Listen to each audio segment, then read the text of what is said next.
We are here on a climbing hill at our test site where we are recreating extreme situations in which we test the all-wheel drive.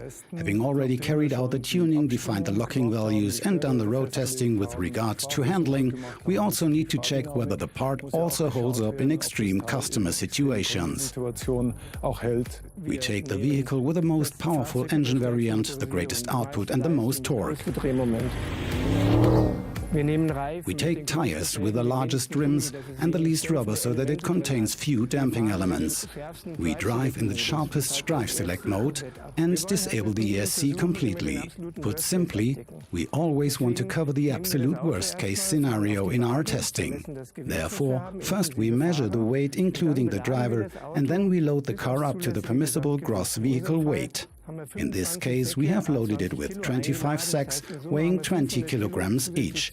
So in total we have 500 kilograms plus the driver, meaning that we are absolutely at the limits of what is permissible. Here we have an installation where tiled areas repeatedly alternate with asphalt, with a very high amount of grip. This installation is then watered. That enables us to simulate frequently driving on sheets of ice even during summer operations.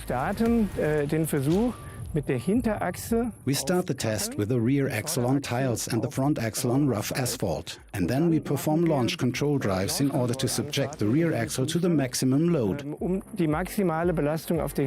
It is very heavily loaded and then suddenly comes from the patch of ice onto the asphalt and experiences very high torque peaks accordingly. And if my rear axle is on ice, all of the torque that I need to get this heavy vehicle up the mountain must be distributed over a single axle. This means that the center differential needs to distribute the torque and balance out the rotational speeds with a full engine load all at the same time. Of course, that is an extreme load for this part, but it must be able to do it and must not suffer any damage.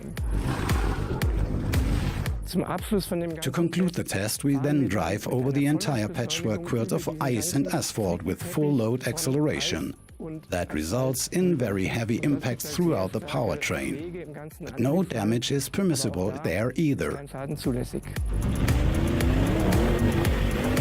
The benefits to the customer are that their center differential will never go to pieces and also that the rest of the drive will hold up for 300,000 kilometers or more. The claims for damage from the field are virtually zero and also show that we are right to take this approach. It is simply important to test the parts in extreme situations to ensure that they will also last forever.